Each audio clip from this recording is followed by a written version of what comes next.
So in this video, I'm going to explain about how to do the data ingestion using Autoloader in a step-by-step manner.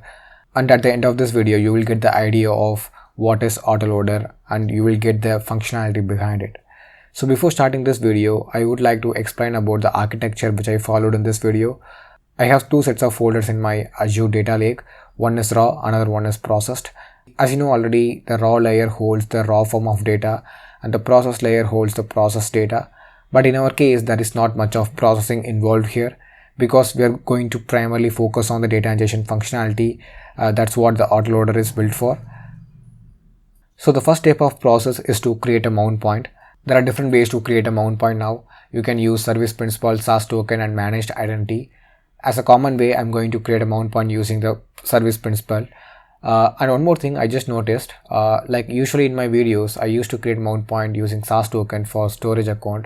So I can able to create it easily. That's why I use the SAS token. But seems like that approach is not valid anymore.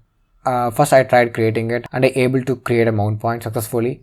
But when I tried to access the file, it got an error with permissions. Seems like the service principal is a default now because Databricks itself is suggesting the service principal approach. Without that, you can't do it with the mount point process. Okay, so let me start with the mount point process right now. To create a mounting process using service principal, you need three credentials. First one is client ID, client secret, and tenant ID. These are very sensitive credentials, so don't leak it anyway. For reducing efforts, I haven't followed any key vault strategies here, but in production environment, you should use this in secret scope or key vault. First, what you need to do is you need to create an app. So go to the app registrations and click the new registration.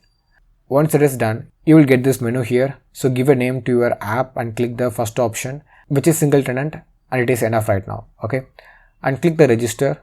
I have already created this. Now click the app. You will see the client ID and tenant ID here. You can copy and put it in the code.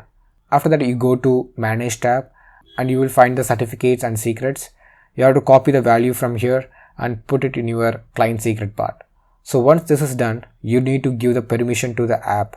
For assigning the permission, you just need to go to the service which you need the permission for.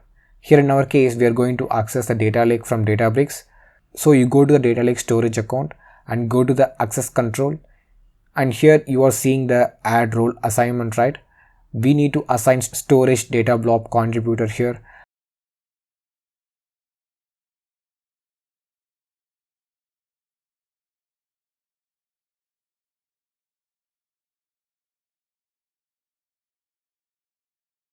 And in the member section, select your app which you created. Once this is done, we are ready to run the mount point code. If you miss any steps in this, you will get an error while accessing the file. Okay, so once you create the mount point without any errors, you should be able to see your mount point. And if you run this command, which will bring you like this, in this case, I have already created the mount point called mount auto1, and then I read the folder to check is there any files there or not. As of now, there is nothing is there. So it means we don't have any files present as of now. So it returned nothing. It means we don't have any files present as of now. So this is just for validation purposes. Next, we need to stream our data. For that purpose, you need two paths. First one is the source path, which used to take the raw files. And next one is the checkpoint path. This is used for detecting the new files in the source folders.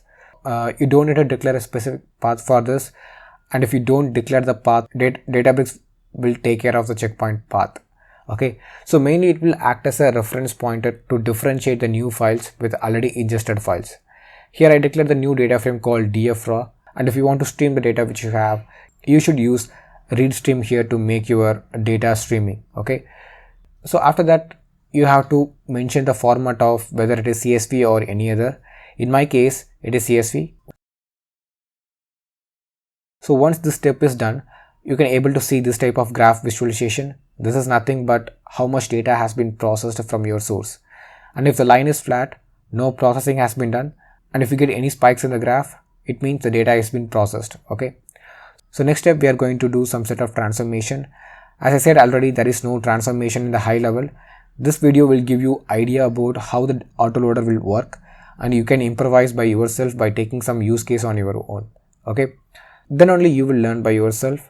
And in the transformation part, I wrote some basic stuff like filter and added columns such as ingestion time And finally, I wrote the process data into the target path, which is nothing but our processed folder in the data lake. Additional steps I added in the writing, such as I set my writing mode as append, and mid schema also I used in case if I have any schema evaluation involved in my source. In this case, it is not necessary because the source is having fixed schema, it won't change until I change it. I ran the source now. See the graph here. It is as of now flat right now.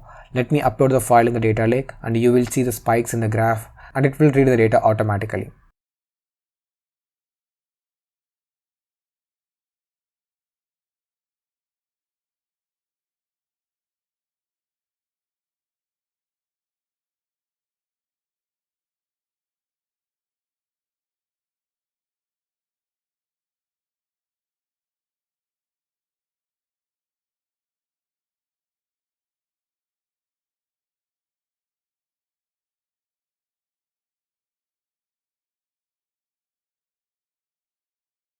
So as you can see, after uploading the file, there is a spike in the graph.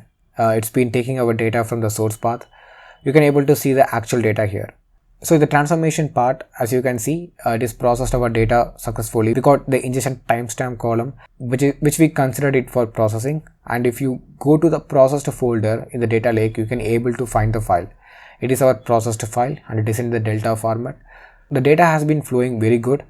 Let me add some extra files in your existing source folder. So in the data lake, I have uploaded the second file which has additional records which is not same as the old records.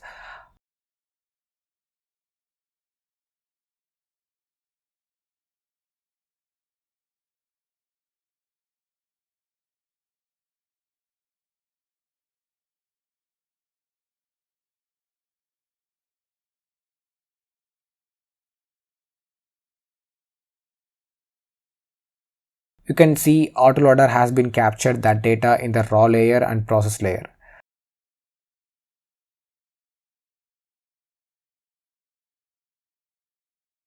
So this is how the Autoloader works in the data ingestion part. And that is one thing you need to remember.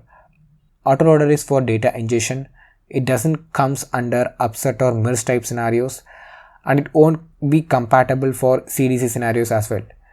You have to work different way around in the Autoloader to achieve the CDC scenarios, but Autoloader is not for that purpose. And if you have any changes in the downstream, it will be added as a new record. Checkpointing here only track the new file movements only. It won't track the data movements in the files. I hope you understand the concept about Autoloader. So that's all about this video, and if you have any doubts, you can ask me in the comment section. I will reply back instantly. Thanks for watching and thank you. See you on next video.